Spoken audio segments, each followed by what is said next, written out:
Hi, welcome back. So a little bit of surprise for you. I really wanted to do something a bit Christmassy and not sewing, and because everyone's running around like headless chickens trying to make the most wonderful Christmas ever. Yeah, that would be me. So I thought, why not do something I thought was quite interesting. I don't know if you're going to think this is interesting or not. Some of you know that I used to live in America.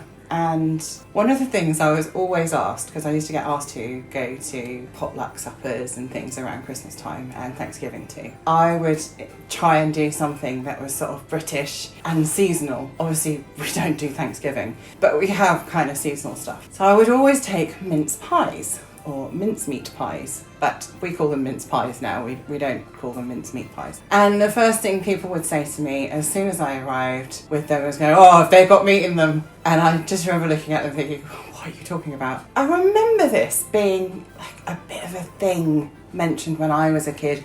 Oh, a long time ago, they did actually have meat in them. So I've never actually bothered to find out the history particularly, which is bizarre because one, I love history, and two, I love food history particularly, really, really interested in that. So I thought, I know, let's go and find out. So with the help of some of my very ancient cookbooks, and Wikipedia, thank you Wikipedia, not sponsored, I actually found out some really, really interesting stuff and nearly had a heart attack when I found out that one of the books that lives in my kitchen is worth 250 quid because I just didn't realise it's an antique book from 1890. So I'll go and get it. I realise I've just left it in the other room.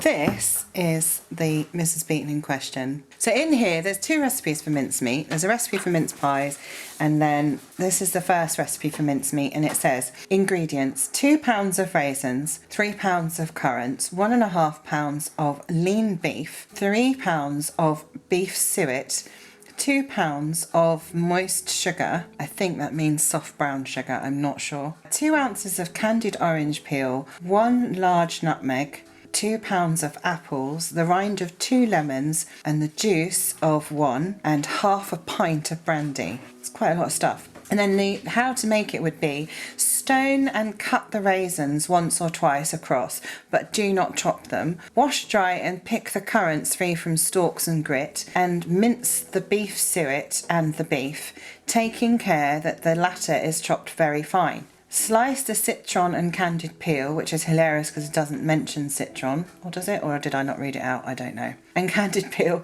grate the nutmeg, and pare, core and mince the apples.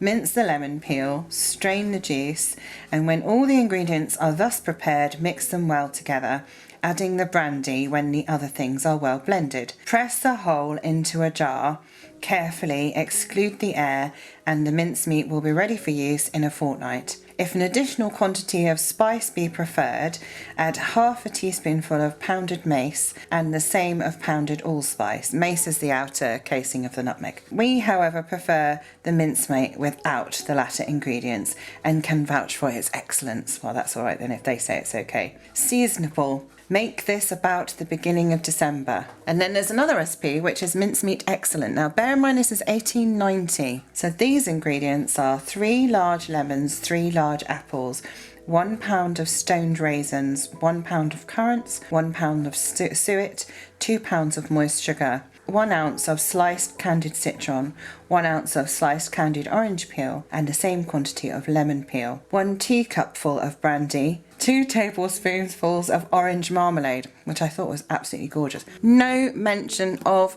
beef, lean beef, neats, tongue, anything. It's just the suet is the meat part. This is 1890, it's already falling out of fashion. So I thought the best comparison would be with an American cookery book, which I bought when I was over there, which I knew of. This is the Fanny Farmer cookbook. Now, the original Fanny Farmer was published in 1896, so please bear that in mind with this. So what it says under mincemeat, it says mince pies. In the first edition, Fanny Farmer recommended puff paste for special Thanksgiving or Christmas mincemeat pies.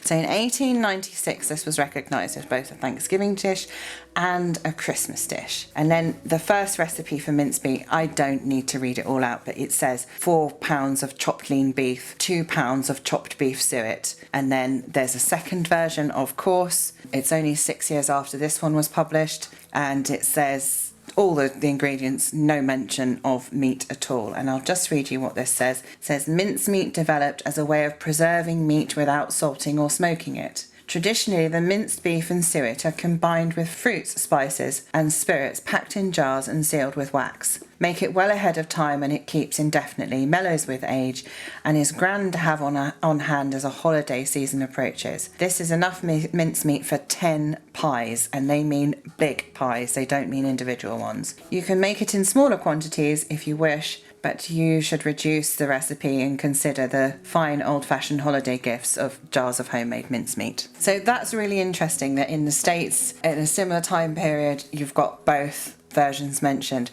This thing about preserving meat as well, I find really, really interesting, because it's only from about the 18th century to the end of the 19th century that it's even mentioned as a preservative method. I'm not convinced by that. Although it does keep indefinitely, I will say. I'm not sure with the meat in it how long it would keep. So, why is there mince in mincemeat pies?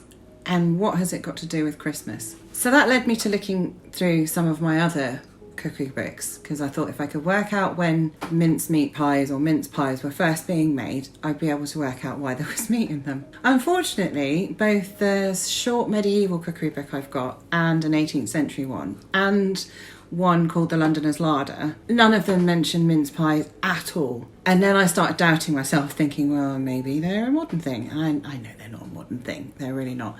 So good old Wikipedia.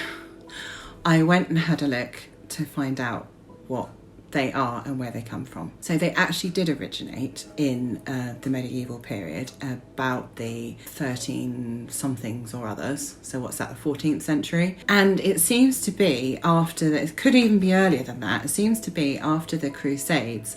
I don't know if you know that the most of Europe decided to march further south and east and go and start arguing about religion, which was called the Crusades here. So they ended up in what is now the Middle East, and obviously got influenced by lots of different sorts of food and spices which were much more readily available there. And it seems that actually mincemeat with the meat in it, which would have been lamb in a later recipe I found, but probably goat, because, you know, lambs and goats are much easier to find around there. You're not going to find beef pies and beef cattle. And certainly pigs are seen as unclean, both in Judaism and in the Muslim faith as well, in Islam. So not going to be pork. It makes perfect sense. If you think about North African and Middle Eastern cookery today, the spices, the fruits, the different meat and everything, that's what was brought back as mince pie. And even up until about the 1650s, that mincemeat pie was seen as a savoury pie, not a sweet pie. Also, that would play into how expensive spices and sugar were as well, and all of these dried fruits and things. Because as you heard in the recipe in the Mrs. Beaton book, you have to prepare all of the things yourself. You have to take the seeds out, you have to take the stalks off, you have to make sure there's no grit. If you're using loaf sugar, you have to chip it or grate it yourself. So you can tell it was a really laborious thing. And I think as things got more easily available and slightly cheaper in price, it sort of morphed from a savoury pie over to what we understand as a sweet pie. And also, I think the continuation of saying, oh, it has meat in it, is because obviously we still put suet in it, which is derived from beef. It's usually beef suet. You can get vegetarian alternatives. It's just some form of pure hard fat that needs to go in it. That's all it is. It's a preservative. We do not put any other meat thing in it at all. And you know, you think about all the other cakes and pastries and cookies and biscuits and things where you need a hard, pure fat. They would also have lard or suet or something in them as well. And nobody says, oh, they've got meat in them. Unless, of course, you're vegetarian. I totally get that. That's where mince pies come from. So I thought I would show you a tradition that has been going on, obviously, for hundreds and hundreds of years. They've been attached to Christmas for at least 400 years, from what I could find out. I thought I'd show you what my traditions were and how I make mince pies.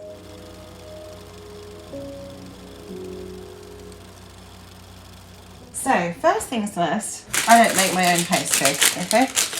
And I can, perfectly capable of making my own pastry, but I haven't got time. So, the only thing you need to check on here first is how long it needs to bake and at what temperature.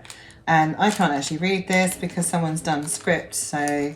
Oh, look, it says 220 degrees or 200 degrees C for a fan-assisted oven. So that's like 400 in Fahrenheit. It's a hot oven, okay, for about half an hour. I will put mine in probably for about 20 minutes, then check what they look like, and if they look like they need a bit longer, I'll just leave them longer. So that's just plain pie crust, not puff pastry. I always save some mincemeat from 1 year to the next so that it matures properly. So this is last year's mincemeat. So what I'm going to do, see it's quite runny, because that's brandy on the top. Ho ho ho, smells of Christmas. We're just going to pull out all of this. I will go and wash these jars in between. So that's the mature one. So you can see that's really nice and dark and very runny. This is a new one, which is nowhere near as dark. And this one's got a lot higher sugar content in it. You can tell because it's sort of glossier. And the little white bits are suet. I have made my mince pies, my mincemeat before, and it is really nice to make. I love making it, but I completely forgot this year and it wasn't well. So that one's gone. And then I think we'll put some of this one in as well, and then re-jar it when I've washed the jars, washed and dried them. And the reason why we've got it from all different places is it just depends where we find it. And then we've got some brandy. So I've got some very expensive Courvoisier that was given to me as a present. And what I'm going to do is put just a small amount in and actually rinse around all these jars and get all the yummy stuff out. So it's probably about, I don't know, 2 fluid ounces, 1/4 of a cup maybe of brandy. It's not a huge amount, certainly not a teacupful. There we go, we'll just pour that in. Obviously if you're making this for kids and you're worried that it's going to be too alcoholic, you can skip the brandy part. But a lot of it gets cooked off anyway. We're just going to mix all of these different mincemeats together, just gently. We're trying to just mix in all that brandy. That's all nice and mixed together.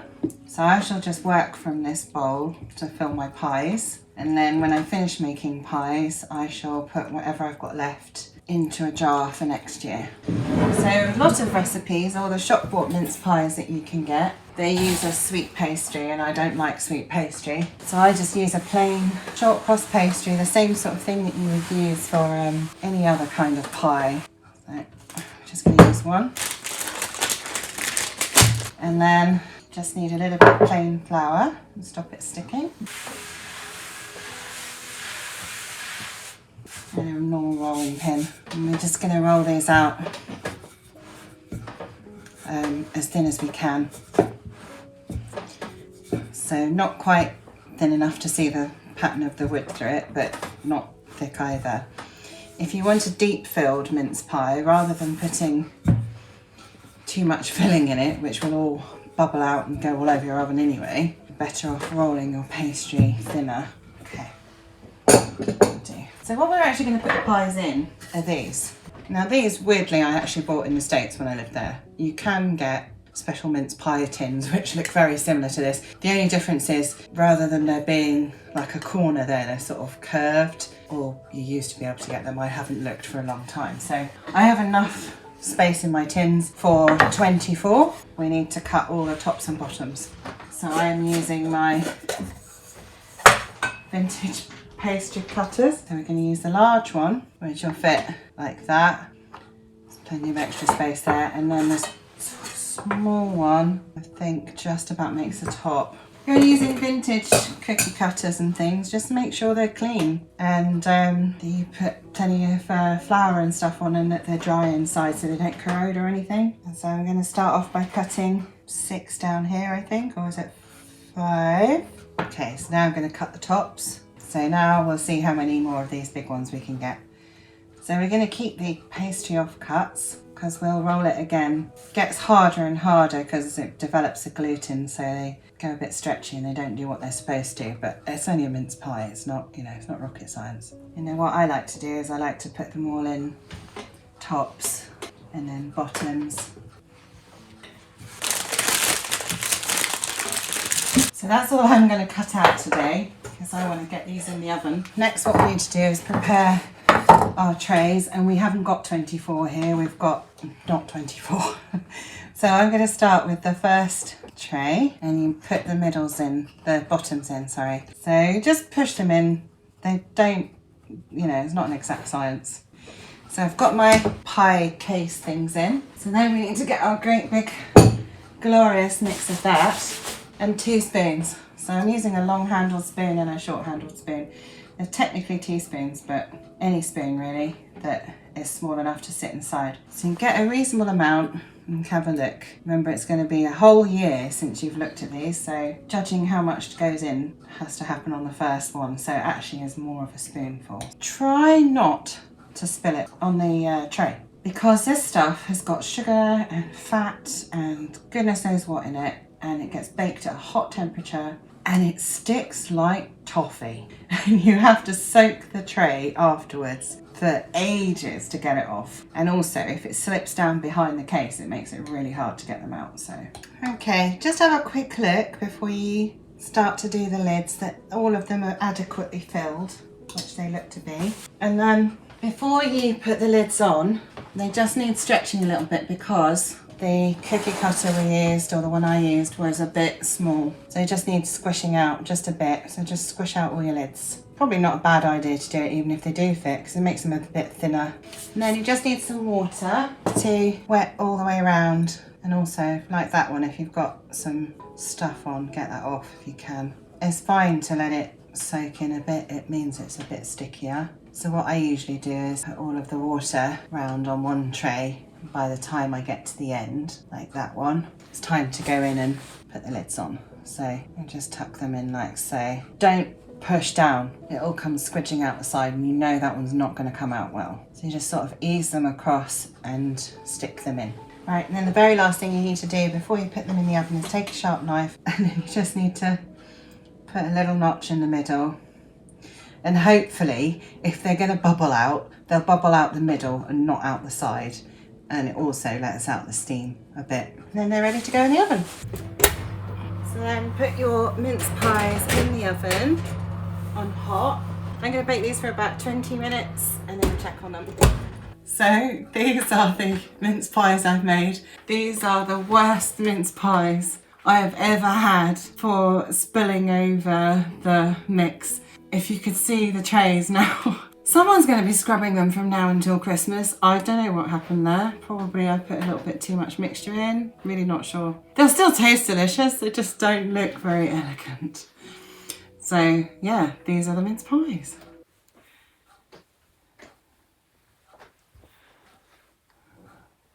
Could try putting them on a nice plate. Rustic, but delicious.